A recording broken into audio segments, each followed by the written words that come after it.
Hey procrastinators, it's that time of the month where Renee from Delaney Jane Cards and I do our monthly collab.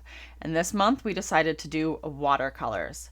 And I decided to do a technique that I've never done before, but I've always wanted to. And that's watercolor underpainting. So I started off here, and I didn't show this on screen, but I have a piece of plastic packaging here, and I stamped my stamp on it because I'm using a rubber stamp.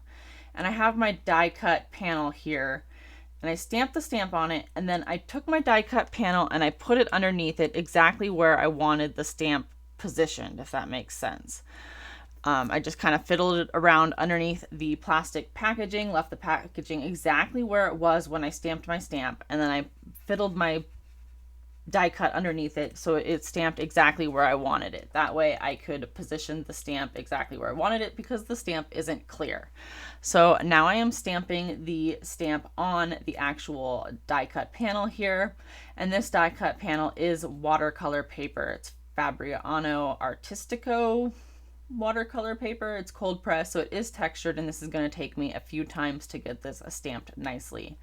I think I stamped it like 3 or 4 times, and then there were still a couple of spots that weren't exactly perfect, so I just took a Sharpie and filled that in. And I can use a Sharpie because it is alcohol based and I am going to be watercoloring. You do not want to use a water based marker because when you go to watercolor it will smear on you.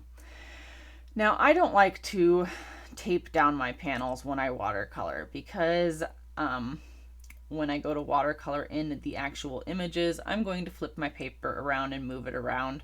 And yeah, you can use a hardboard, but I don't know. I just don't like to tape down my images. So I wet the back of them just enough for it to stick to my glass surface. And there's going to be some warping in the end, but right now it's not going to warp on me while I'm watercoloring this wash. So I am using Dr. P.H. Martin's Hydrus watercolors. They are a liquid watercolor. They are very concentrated, very vibrant, and I love them. You can use whatever watercolors you want for this, but this is my watercolor of choice. And I will have the colors listed in the description box below. I did not write them down as I was using them in whatever order. I've been lazy lately, what can I say? A lot of times I will keep track of this for you guys so I can pop them up on the screen while I'm using them. But I've been having more fun creating while I'm creating instead of writing down colors and whatnot while I'm filming. So I will have all the colors that I used today listed in my description box below, but I do not have them as I'm using them for you. So what I'm doing here is just using a wash of different colors. And this is going to be my underlayer of watercolor. And I am not paying attention to what I am putting over what at this point. I just want a pretty layer of watercolor underneath here. And I want the edges to be feathered and the colors to blend. That is what I am focusing on right now. And I do have a few harsh lines here and there, but I'm going to fix this for the most part right before I finish this first layer. I would say the biggest challenge with this technique is just to make sure that you somewhat know color theory and you're not going to mix colors that are going to make mud. Here I am fixing kind of the harsh lines. I'm just spraying some water on here so the edges will feather out a little bit. And then I'm going to go in with my brush like right here and just kind of fan them out a little bit and kind of add a little bit more color where I want it to bleed out a little bit more. I'm just messing with it a little bit here and there until I get it the way I like it. So like I said, the biggest challenge with this this piece or this technique is just to make sure that you're not going to mix colors that make mud. It's not so much at this point. I mean, you can mix colors that make mud at this point, but when we go in and do the actual watercoloring of the image, that's where you're going to really have that. You need to make sure that you mix colors that aren't going to make mud. So I did go ahead and dry this with my heat tool. You can let it dry naturally if you have the patience for that, but I do not. So here I've got some colors laid out in my little palette here, and now we are going to start coloring the actual image. Now I am extremely rusty with my watercolors, so this started off as a little bit of a challenge for me, but I did start to get in the groove as things progressed.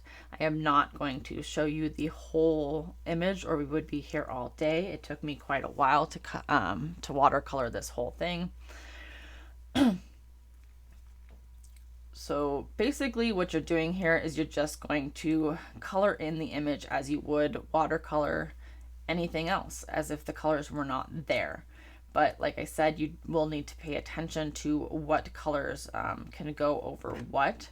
So like the orange spots, you don't want to put, like, say blue, because that's going to make a brown.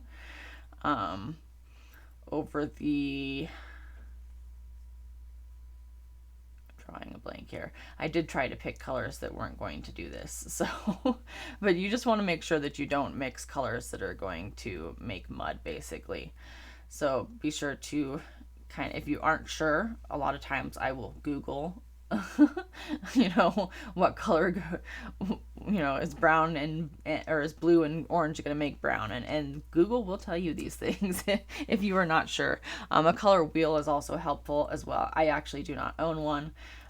For the most part, I kind of know what colors are going to make brown when I do it, but Google is very helpful if you do not know that. Google will tell you just about everything.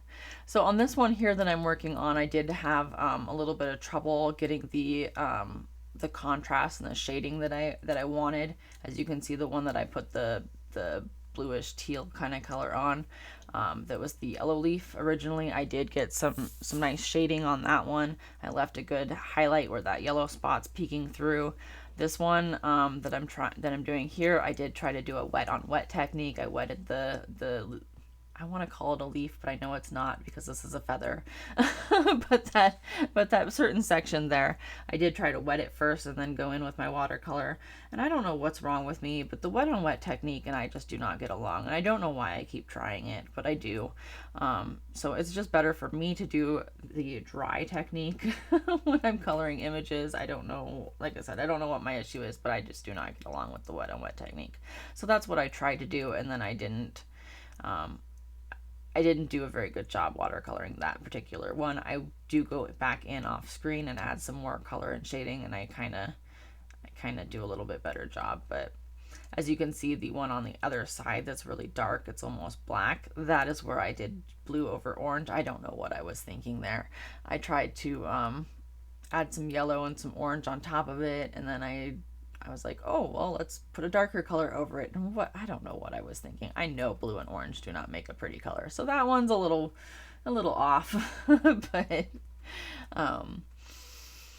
so there's a perfect example of what not to do on that one, but that's all right. My sentiment covers part of that. So yeah, now I'm working on that little flower there. I know my hand covers up a lot of it while I'm actually painting. I did start with yellow and painted all of that, and then I went in and shaded a little bit more with orange. I didn't feel like I was getting very good dimension. So now here it is, all finished, colored up. Like I said, I know I wasn't going to show very much of that because I didn't really feel like I had much to really share with you except for the basic general technique of what to do and how to watercolor. And I think that I am not the person to ask how to watercolor. So I am going in with some Perfect Pearls in the color Perfect Gold, because I thought that would be a pretty color to splatter on top of this. And here I'm going to show you how shiny and pretty that looks after the fact. If you have trouble splattering, I highly recommend getting a fan brush like what I just used. I have better luck with using a fan brush to splatter than I do a regular paintbrush. I just tend to splatter everywhere but my card panel when I use a regular paintbrush.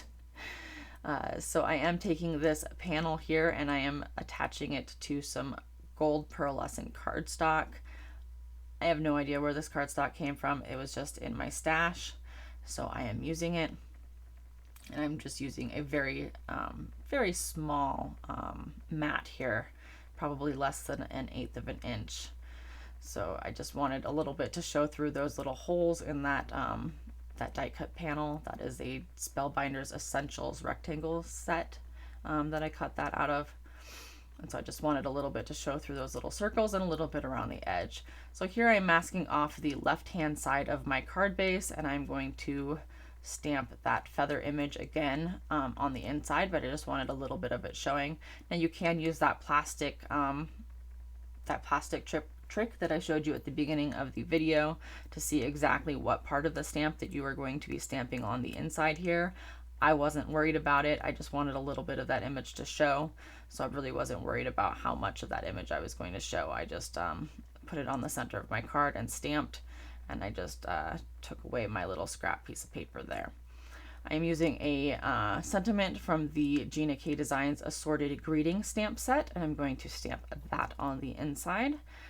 This is going to be a thank you card. So this card says, you always go above and beyond on the inside, and I'm going to put a thank you sentiment on the outside here in a second. We're just going to attach this panel to the front of my card.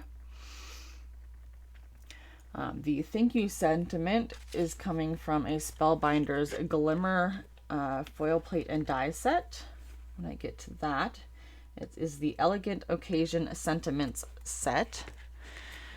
And I did foil that with some Aura foil from Spellbinders. It's a glimmer foil. So it's kind of gold, but when you shine it in the light, it reflects some different colors. So it's like holographic gold, I would say. So there's that. And like I said, you're going to see that I cover up a good portion of that little brown, funky section of that feather right there, so you're not going to see much of that where I screwed up. I always say that a mistake is a good place for a sentiment. So I'm going to take some of these gold embellishments here, they're gems, and scatter those around my card. And that's pretty much going to finish up my card for today. Don't forget that this is a collab with Renee over at Delaney Jane Cards. The link for her video will be in my description box below, so don't forget to go check out and see what she did today.